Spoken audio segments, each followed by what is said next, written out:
खान साहब की बातें रिकॉर्ड होने वाली जो बात है वो फेक लगती है, क्योंकि आपने उनका सेल भी देखा, तो आपने उनका सेल देखा खान साहब का? नहीं, मैंने आप लोगों ने जो मुझे बताया था कि खान, कोई लोग कह रहे हैं कि खान साहब की कोई वॉइस लीक हुई है, तो मैंने कहा जी कि खान साहब ने तो ये जिक्र किया है बारहा मीडिया के सामने कि वहाँ नहीं, कि वहाँ कैमरे लगे हैं, लेकिन मैंने कहा मैंने अभी तक सुना नहीं है कि हमारे नोटिस में नहीं आया कि कोई वीडियो लीक, कोई ऑडियो लीक है। तो अगर ऑडियो लीक की आई है और किसी ने उस पर तस्करी रखी फिर बात करेंगे। सो पार आपने मतलब नहीं देखा सेल उनका, आपने देखा है या नहीं देखा? सो पार आप, मैंने नहीं देखा,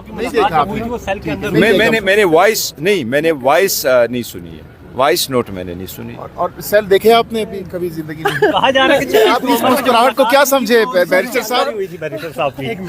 आपकी इस मुस्कुराहट को क्या हाँ समझे, ना समझे, क्या समझे? वो देखिए खान साहब खुद जिक्र कर चुके हैं कि मेरे सेल में कैमरे लगे हैं और है, तो फिर और क्या सर, कल जब आप पार्लियामेंट से गए थे, शेर अफजल मरवत ने ये कहा था कि आज उनकी मुलाकात हो जाएगी, लेकिन नहीं हुई। देखो, मैं एक चीज़ बड़ा क्लियर करूं, कल भी लोग कह रहे थे कि जी मेरी मुलाकात हो गई और मैं वहाँ चला गया। मैं सरीहन पहले भी कह चुका हूँ, मैं अभी भी कह रहा हूँ, मैं मुलाकात तब करूँगा जब खान साहब की फैमिली और बुशरा बीबी की फैमिली की मुलाकात होगी, और मैं भी तब करूँगा जब मेरे साथ भी दूसरे लोग होंगे। अकेले मैंने, आपको अगर अकेले मिलने भी दिया जाता है तो आप नहीं जाएंगे? आपको अगर अकेले मिलने भी दिया जाता है तो आप नहीं करेंगे? मैं कह रहा हूँ कि देखो, मैं प्रायोरिटी नहीं ले सकता उनकी फैमिली इस पे, और दूसरा ये हमारा हक है, इसमें पिक एंड चूज क्यों हो?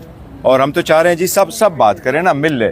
मैं तो हमेशा से ये कहता रहा हूँ, देखो बहुत हो गया, आप कभी भी इख्तिलाफ राय को इस हद तक ना लेके जाए, कभी भी ना लेके जाए। ये होता है ना, ये सारे वक्त गुजर जाते हैं, तो ये कभी इख्तिलाफ राय कभी इतना नहीं लेके जाते कि लोग समझे यार हम ये नफरत होने लगी है। इस तरह नहीं होना चाहिए। अच्छा, राना सनाउल्लाह साहब ने बड़ी पॉजिटिव गुफ्तगू कल की। उन्होंने कहा कि आइए बैठते हैं, 2024 की अगर आप बात करते हैं तो फिर 2018 की भी बात होगी। तो उन्होंने कहा कि चीज़ें अगर वे फॉरवर्ड की जाने बढ़ते हैं, आए बैठते हैं, तो उन्होंने बड़ा पॉजिटिव जेस्चर दिया है। तो इसको आप एज ए PTI चेयरमैन किस तरह देखते हैं? क्या कोई वे फॉरवर्ड निकाल सकते हैं? कहा है कि अगर आपने हाथ मिलाने हैं तो दोनों मिलाओ, स्टिक इन कैरेट वाली पॉलिसी नहीं चलती। एक हाथ से मुक्का दूसरे हाथ में लाना, ये नहीं चलता।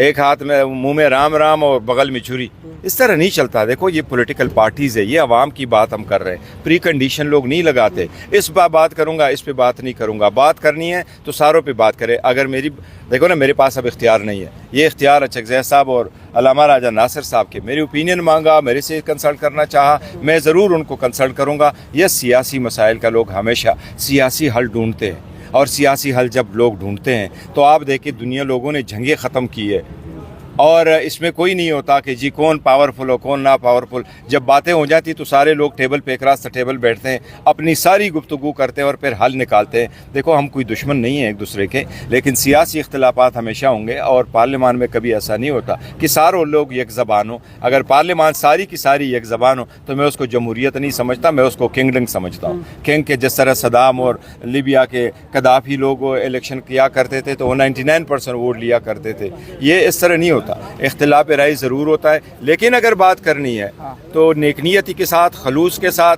और मैंने जो दूसरा लफ्ज़ इस्तेमाल किया, उन्होंने कहा कि मुलाकातों पर डेडलॉक है, मुलाकातों से ही मुलाकात बहाल होगी। उन्होंने कहा कि मैंने चकज़ई साहब से दरख्वास्त की है कि आप वज़ीर-ए-आज़म से एक दफ़ा मिल लें, तो वज़ीर-ए-आज़म से मुलाकात में खान साहब से मुलाकात का मामला ज़ेर बहस हो जाएगी। देखिए, क्यों कर मुलाकात पे इनका तो करना ही नहीं चाहिए कि क्यों कर मैं आपको कहूँ कि आप वज़ीर आज़म से मिले। मुलाकात रूल्स के मुताबिक है, SOP के मुताबिक है, अंडरटेकिंग के मुताबिक है, अदालतों के ऑर्डर के मुताबिक है। पहले भी हम जाते रहे, इसके लिए हम रिक्वेस्ट भी करते रहे। लास्ट टाइम मुलाकात जो करवाई थी, जब मुलाकात जो हो गई थी, मुलाकात लास्ट टाइम हो गई थी, फिर भी वही कंटिन्यू होना चाहिए था। फिर आपने क्यों कर रोका? लेकिन फैमिली की और बुशरा बीबी की फैमिली की मुलाकातों पे कोई सियासत नहीं होनी चाहिए, और वकला की जो मुलाकातें हैं वो भी लाजिम है। अगर खान साहब के ख़िलाफ़ आपने इतने केसेस रखे हैं और आपने सारे अदालतों में उसको बिजी किया, तो वकला का तो एक्सेस होना चाहिए ना। पहले भी तो ये लोग मिलते हैं, बाकी लोगों से भी मिलते हैं। सब हर्ज क्या है मुलाकात में? वज़ीर आज़म साहब से अगर होती है, बैठ कर कोई गुफ्तगू होती है, उसको हल निकलता है तो अच्छी चीज़ है। वो चकज़ई साहब पे डिपेंड करता है वो क्या कहता है। लेकिन देखो, हमने कितनी मरतबा इनसे रिक्वेस्ट की है। लास्ट टाइम भी तो हम गए थे, हम तो पूरा डेलीगेशन लेके गए थे, स्पीकर साहब के पास भी ले गए हम, उसमें सेनेट भी थे, पर इन्होंने कहा था कि पूछ के बताएंगे, वही वाली बात थी।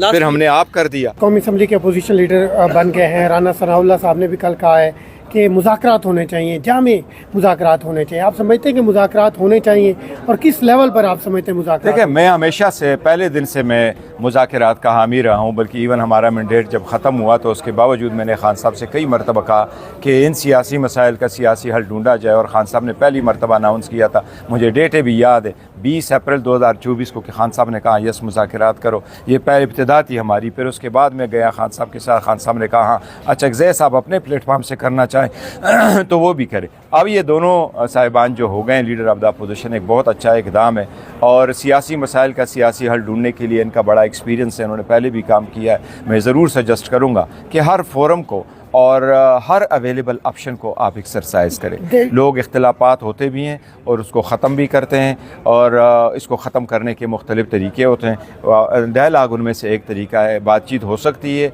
और कंप्रहेंसिव हो सकती है, जल्द हो सकती है और बेहतरी तरीके से। So nothing like it. National action plan पर अमल दरामद करे बानी पीटीआई समेत पूरी पीटीआई जो है वो तैयार है? देखिए, दहशतगर्दी पे मैं आपको ये कह रहा हूँ, ये हमारा कैटेगोरिकली मौक़िफ़ है, और मैं हमेशा से ये कहता रहा हूँ, दहशतगर्दी पे सियासत नाम, दहशतगर्दों का सख्त मुकाबला करो, दहशतगर्दों के लिए नरम गोशा ना रखो। वो हमारे मुल्क, कौम और इस मुल्क की सालमियत के दुश्मन है। वो कहाँ की भी हो, वो चाहे वो प्राक्सी हो, चाहे वो बाहर मुल्क से हो, चाहे वो अंदरूनी हो, चाहे वो बैरूनी हो, उनके ख़िलाफ़ एक्शन कर लेना चाहिए। वो एक्शन कैसा हो, वो नेशनल एक्शन प्लान के मुताबिक स्ट्रिक्ट एक्शन ले ले और इस नासूर को हमेशा हमेशा के लिए